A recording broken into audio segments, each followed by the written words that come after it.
You got expertise, but how do we frame it in a way that folks will get excited about a result that we know we can confidently deliver for them? Spoiler alert, it's not about talking about our services. If somebody calls you on the phone right now and they're like, hey, somebody just dropped out for my beekeeper luncheon tomorrow. You got 20 minutes you could fill talking about what you do? What I'm not going to do is go and tell them about tax preparation. I'm going to go and I'm going to give them my 4-step framework to never stress about my tax balance again, or my 5 secrets to cut my back office spend in half. I'm going to give them a framework to get them to a desired outcome that'll give them a bit of value, understand how to get there, maybe even some free resources for them to DIY it. But the real partner they want to bring with them on that journey is me. And it's by creating these frameworks that convert, that will stop somebody scrolling an algorithm, that look great on a headline for a talk, that look really nice on a landing page. It's by creating these frameworks that we can stand out as a specific solutions provider, still plug people into the same services that we've always sold, but give people something to get excited about, where they're not price shopping my tax prep, my month-end close to somebody else. Rather, they're getting plugged into our proprietary system, our opinionated process of how to get from A to B. And it's those outcomes, the framing of that journey, that will attract people to your firm more so than like a list of services on a drop down on the website. So today we're digging into a bunch of examples of that, the value of it, how it helps you scale what you do as well, to put something out into the world that people are going to get more excited about than bookkeeping or than tax preparation. You should come away today with a couple ideas of a different way to frame what it is you do. So come on in, let's talk frameworks.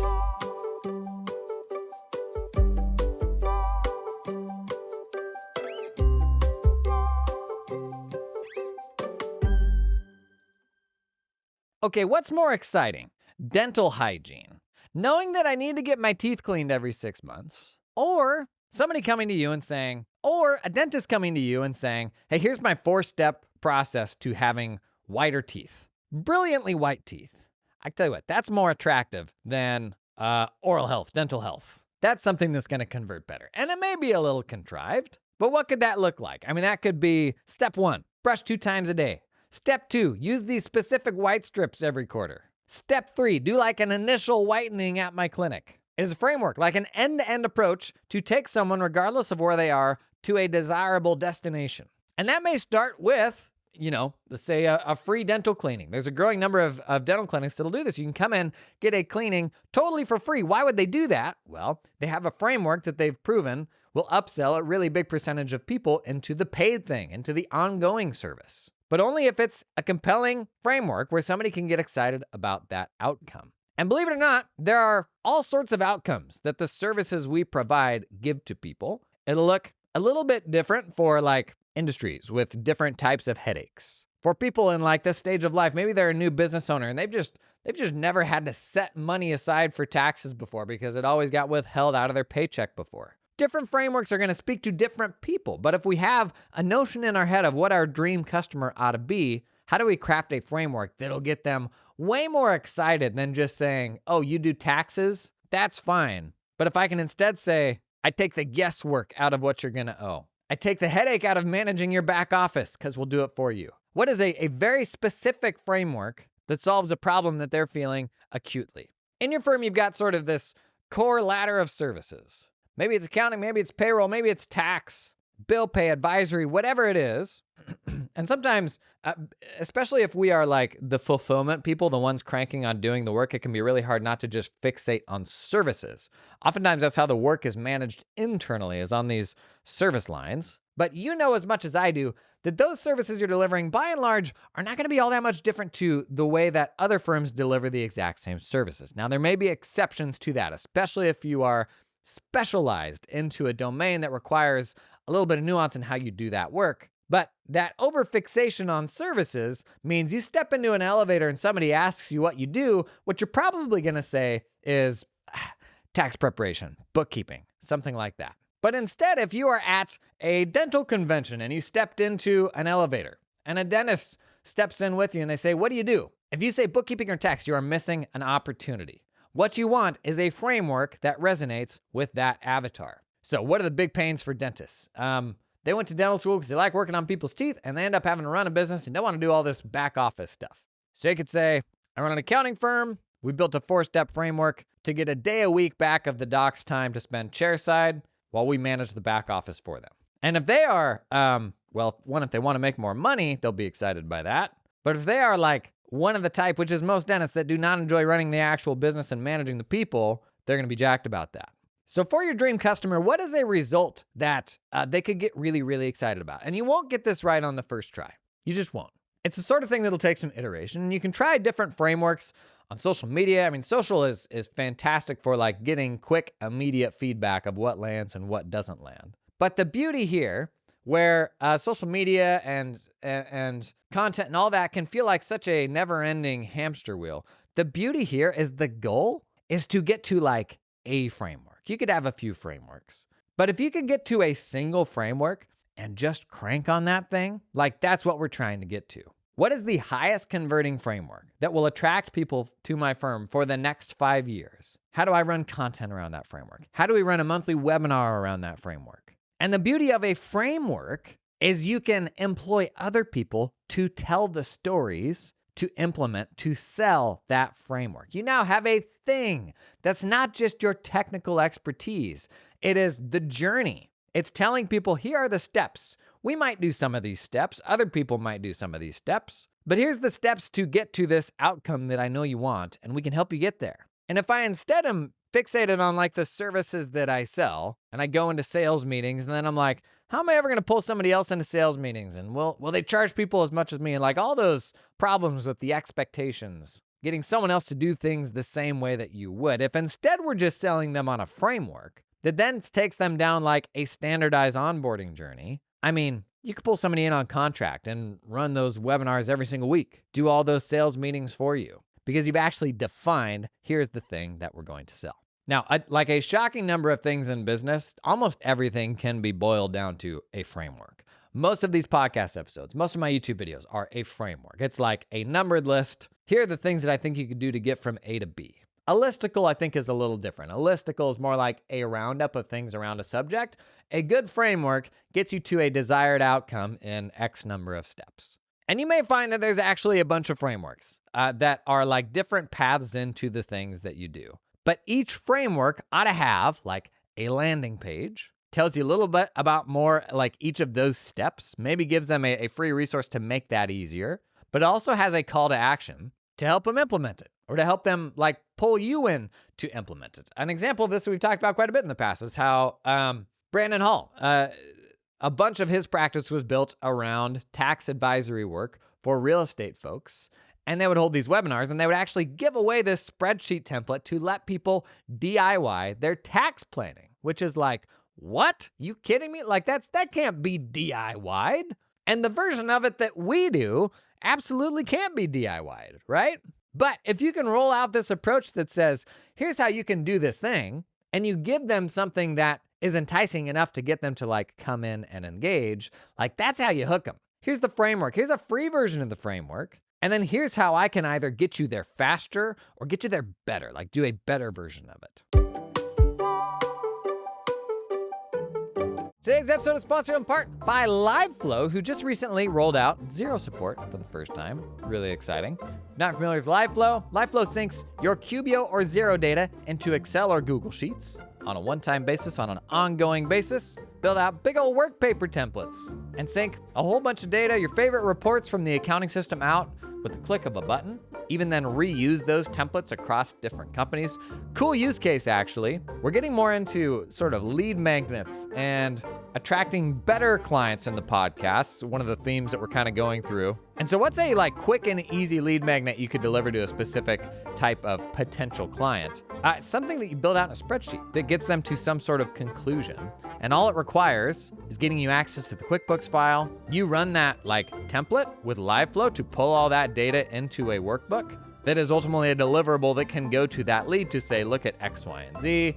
Here's some issues we identified. Here's some opportunities, whatever that is. It could literally be as simple as highlighting all the silly things they're doing in their accounting file. But LiveFlow, because with the click of a button, you can sync all of that data out, be it a single sheet or a whole ton of sheets, 30 sheets into a workbook.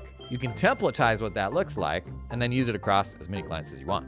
Now, that's like the tip of the iceberg. LifeFlow also does consolidations. You can use it to give limited access to accounting data to like stakeholders, people within the company. A bunch of ways you can use that one. Basically just gives you a button you can click in your favorite spreadsheet app to instantly pull in any data that you want from the ledger. Pretty handy, right? That's LifeFlow. Learn more about that one. Check out the link down in the show notes.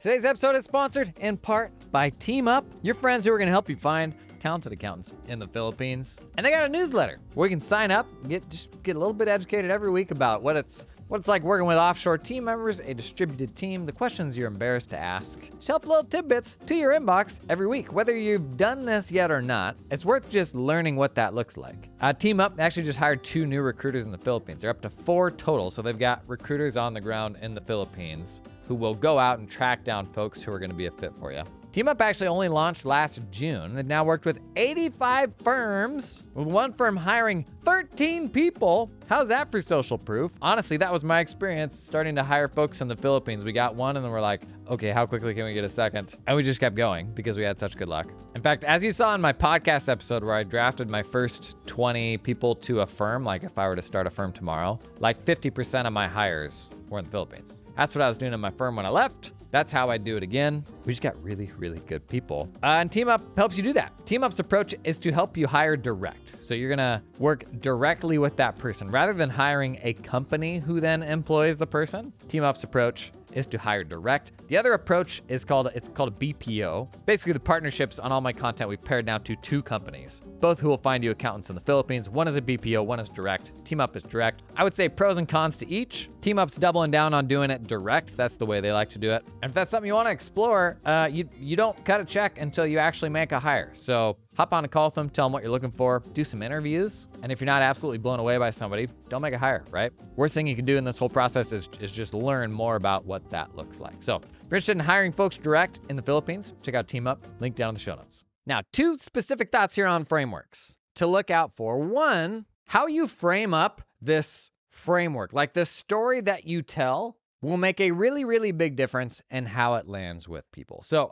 I'll give you a really basic example. We've talked in the past about content rituals, how like recurring formats can take the grunt work out of posting stuff to social media or building your newsletter every week, that sort of thing. So let me give you 2 versions of sharing like a content ritual framework. One, here are 6 content rituals you can use to make social media posting easier. Think about this in the context of, a webinar, or I'm speaking at some little local event or something like that. I could roll it out as simple as that. Today, I'm going to walk you through 6 recurring formats you can use to make social media posting easier. Or I can frame it up this way.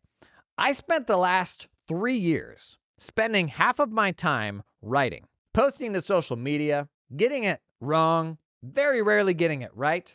I've worked with 3 marketing agencies, invested over $250,000 in developing content and formats that resonate with a very specific person, that have taken my daily efforts on social media from 4 hours clear down to 20 minutes a day, because rather than writing from scratch every single day, I've landed on these 6 reusable formats that convert. Do you want to hear those 6 formats? Hell yeah. The first one was like, well, I'm sitting here and there's twice baked potatoes over there, so I may as well hang around. The second one was like, you could ask him to get out the pocketbook at that point. When you frame up the costs and the pain and everything you had to go through to learn that lesson, that framework just got way more valuable. So anytime you are doing a webinar or a talk or something like that, it's a little more nuanced with social media because you want to hook them right away. But particularly if you have a little bit more space in like an in-person setting or a webinar or even a podcast, because it's a little more long form, right? It's very important that you tell the story that frames up the value of that framework. Now, if you are a tax professional, an accounting professional, think of how many people you've seen get it wrong. Think of how much expertise you have. The number of businesses you've worked with that the next client will have no visibility into. Like, our big advantage here is, unlike a CFO who goes and takes a big important job with a single company, we have seen what people have gotten right and people have gotten wrong hundreds of times over. And I'm going to distill all of that for you now in a 4-step framework. Like, that's the value of what we can bring to the table, getting to work with so many different clients. So always be thinking about how you frame up that framework, I guess. Second, and this is something that we don't do enough, think of results as your qualifications. the results of that framework. Who else have you successfully gotten from A to B? Can you prove that it actually works? Arguably, this is more important than the framework itself, is are you able to prove that folks will have success with this framework? If you are, and if they see people there who are like them, then they'll believe you. They can assess the framework itself like on merit, like, does it seem like something that would actually work? And kind of try to make an assessment from there. But if they see a big old list of people who are saying this absolutely got us to there, then the FOMO kicks in. Then it's like, oh man, I want to get plugged into that framework as well, particularly if they look like me. And so usually this takes the form of testimonials or referrals or something like that. But an even better, like higher resolution version of that is think about the way testimonials are traditionally presented. Try to marry that with some demographics about who they are and what they do.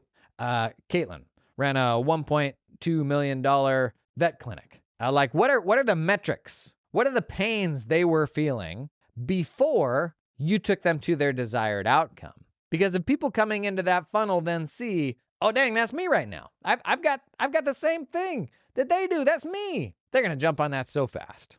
But instead, what we do is we have a website with a list of services.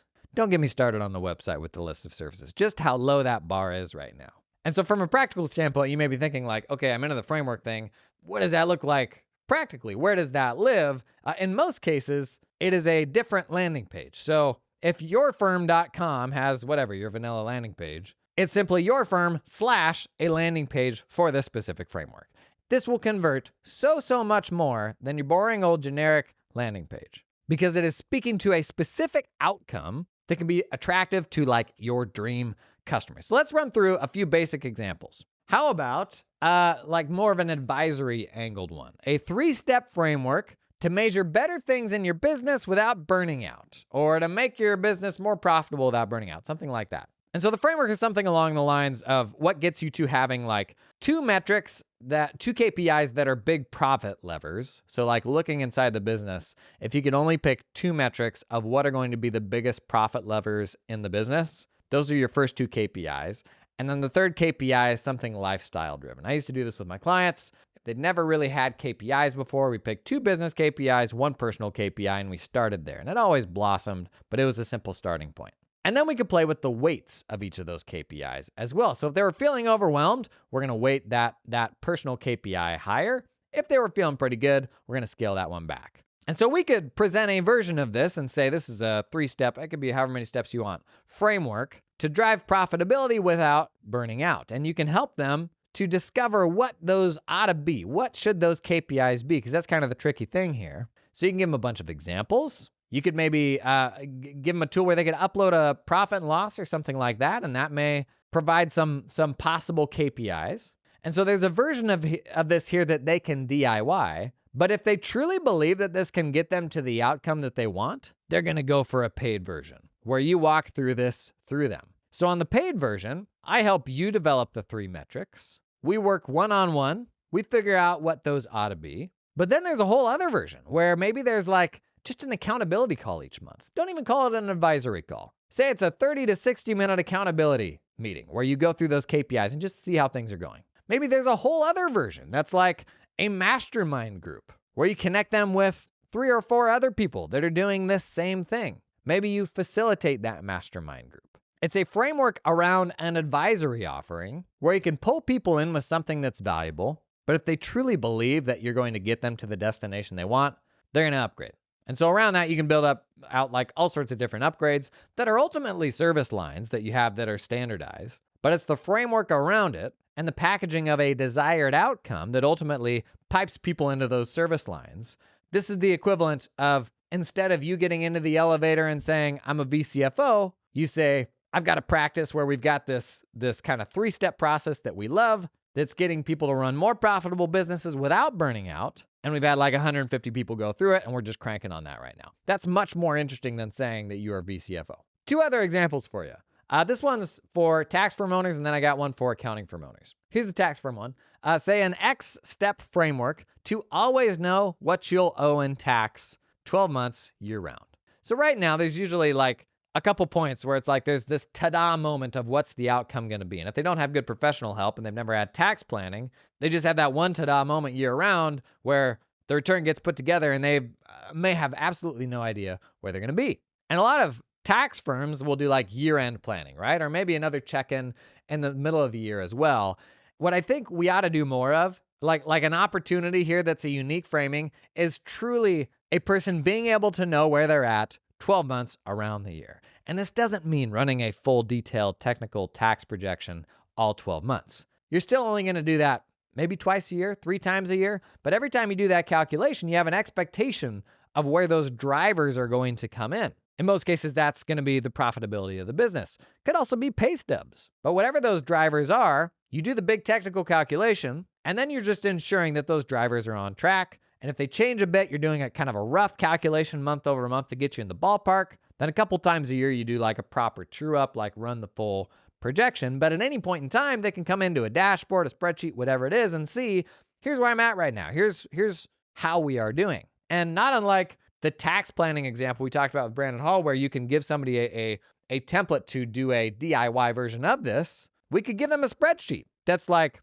obviously a very low resolution, broad brushstroke approach to calculating this, where it's putting your income sources, payments, deductions, credits, all that stuff into a single view. Something that's going to help them do like a basic DIY version of this. But the upsell here, well, it's obvious, right? The paid version could initially just be, we'll maintain this for you. We'll do a more accurate version of it for you, right? There could be an even better version that is, I'll auto transfer the money each week into a savings account for tax. If we know exactly what you're going to be hitting like every single month, then we know how much money we need to set aside. So we'll just set up an auto transfer to pull every single week. We'll make the payments for you every single quarter. I know a bunch of people that do that. They'll go out to the IRS site, the state site, they'll make that quarterly payment for the client. But it all starts with a 5-step framework to always know what you're going to owe. I don't know, however you want to frame it. To never wonder what you're going to owe again. Or to take the stress out of your tax payments. Whatever framing you want to use. This episode is brought to you in part by Makers Hub. If you've been around the channel long, we've done a number of demo days with Makers Hub showing off how they're using AI vision models to automate your accounts payable services, your bill pay services that you offer to clients. Super smart, handle some really gnarly stuff. Well, they've been busy. They keep shipping updates. A couple things they've shipped recently. They got a W-9 module now to take the headache out of 1099 season just in time. Man, that's coming up. You got W-9s for all those vendors? Oh, do it now. Don't kick yourself in January again. And then they also shipped sequential approvals. So by default, approvals in Makers Hub have historically been like approvals in parallel. If 3 people need to approve something, they can all do it at a time. Now, optionally, you can make those approvals sequential, where they have to be step by step. They don't go to person 2 until they go to person 1, that sort of thing. Some cool improvements they've shipped recently and got a bunch more cool stuff on the way. So if you're looking for a more profitable way to run your bill pay practice, check out the link to Makers Hub down in the show notes. This episode is sponsored in part by Stanford Tax. If you run a U.S. tax firm, you know just how crotchety the information gathering process has been for tax prep for eons. Sending out these nasty organizers, asking boilerplate questions that you frankly already know the answers to. So the client's like, why are you making me do this work?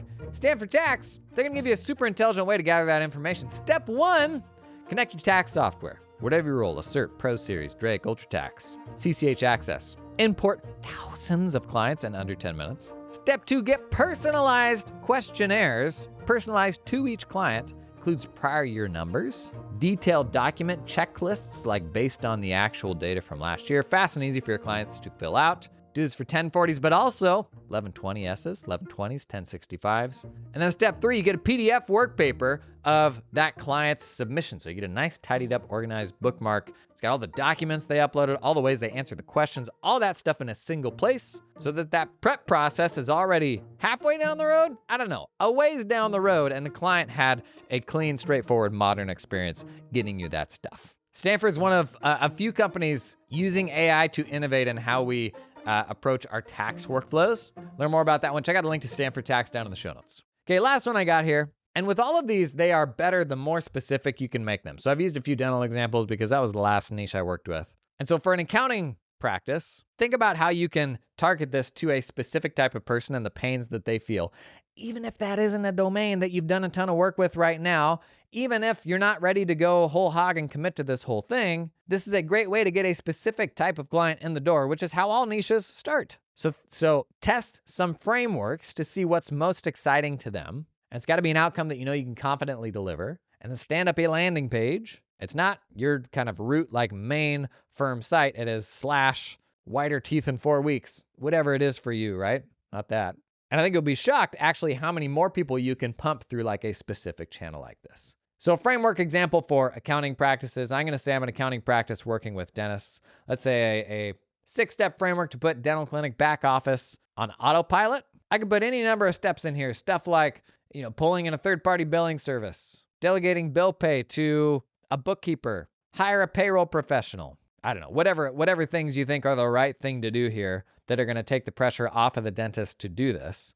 Even like your appointment scheduling, run that through a service. Callbacks. This works particularly well if you have like a service that you trust, that you refer clients to frequently, like, an investment advisor who will do the 401k for the dental practice, stuff like that. Oh, probably banking and card management. That could probably be one here as well. Give them the step-by-step of what they need to do, the most common things you see these people get wrong. But then the paid version is there's going to be a very obvious tie-in to, we can tackle a few of these things for you.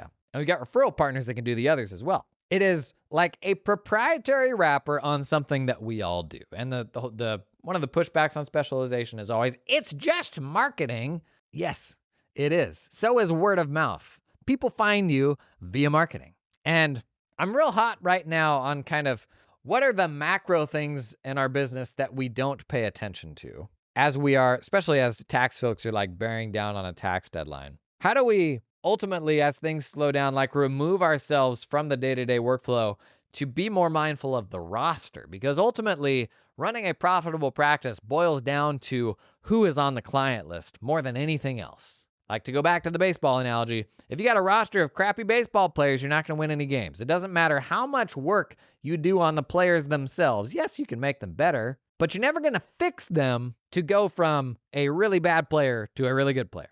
And it can be really hard when you're mired in the doing of the work day after day to think on a macro level about who's on the roster and how do I get a better one on the roster? Because the client who will pay twice as much for really good work. If you run a 50% margin firm, that just tripled your profit. That means you can do that one new client and cut 3 legacy projects and do that client in the same amount of time. Like, that's ultimately the solution to calm, to like getting to a profitable place. We heard from Josie Parr like a month ago about running a half-time tax advisory practice where the only clients she's working with are those that'll pay her top dollar for what she's doing. She's just doing the most profitable work, and she has the freedom to work as much as she wants to, making good money. Like, that is the solution, not the next tool that'll get us like 10% of a bump in output. Should we do those things? Absolutely. But we need to be thinking, unfortunately, oftentimes less like accountants and more like marketers. How do I package up what we do in a way that will actually resonate with people, get them excited to pay top dollar or more than my clients do today, because that is the path to freedom and flexibility. I started like a running note of just kind of framework ideas, stuff that folks can swipe. And so I don't know that we'll spend more than a day a week on this because it is kind of macro. And I know we are accountants. We like being in the weeds and talking tactics and workflow hacks and all that stuff. But some stuff I want to go into in the future, some more frameworks that you could steal. Run webinars around, like run a newsletter, kind of 5 email drip campaign around. Swipe all this stuff, man. Like, what's the version of it that's specific for dog groomers or vet clinics, whoever you want to work with? So sharing some more of those ideas, but also digging into the value ladder. So if you ever read it, .com Secrets, Russell Brunson, really good stuff. And I'll link my favorite content from him around frameworks. It's actually a talk that he did at a conference over a year ago now. I'll link that down in the show notes if you want to think about the framework thing more. I think it's really valuable. Another trend through .com Secrets of the book is the discussion of the value ladder. That is how to get people like in through a funnel and kind of maximize like what package they will pay for. And current like accounting sort of best practices, we're doing these 3-tier proposals and that's how you capture the most someone will pay you. And that's really not achieving that. And a very basic example is the advisory one we talked about, where you can come in and give somebody a free resource to kind of figure out those 3 KPIs. Or like you can hop on a one-time meeting with them and help them figure it out. Or you can do a once monthly call with them as an accountability thing. Or you can plug them into a mastermind group where they meet with peers, or do like a guided mastermind group where you facilitate it. Those are all things that can exist within the same funnel, where for every 100 people that will come and take your free resource, maybe 20 of them will upgrade and have you do it with them in a meeting. Maybe 5 of those will meet with you every single month. Maybe 4 of those want to go into a mastermind. Those are not things that are captured in a 3-tier proposal. And you want to start out doing 100 different things on day one. But if you have 100 clients, there are problems within that client base that we're not solving, that we could propose solutions for, that are fundamentally higher profitability services. On that value ladder right now, most accounting firms serve the middle, and that's it. They don't serve the bottom. They're not giving away resources. They're not developing cheap resources, which is what attracts people to the funnel. And we're not building services around the top. We're not letting clients go as far as some of them would like to go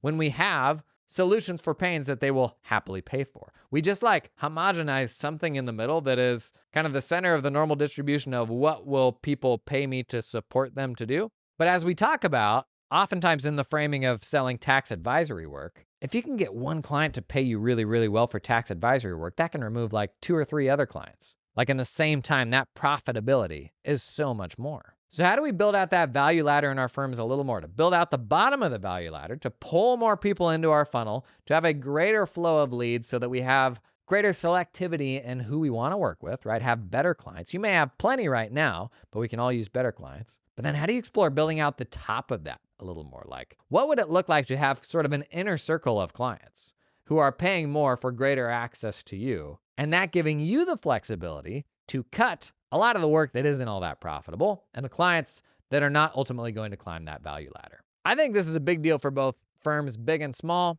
I'm going to be talking about it more in the coming weeks. If you want to go deeper on this, geek on this a little more, absolutely check out in the show notes that talk that I will link. If you're a Russell Brunson nerd, a .com secrets nerd, pop something in the comments too. Maybe what was the most useful thing from his sort of thought leadership that you've pulled into your firm? And as you're leaving today, think about what is a framework that better sells what I do than saying, I'm a bookkeeper, I'm a tax pro. Like, what is that framework that would get somebody excited in an elevator and in a single statement explain what the outcome is that you can help people reach? That's it for today. Thanks for coming and hanging.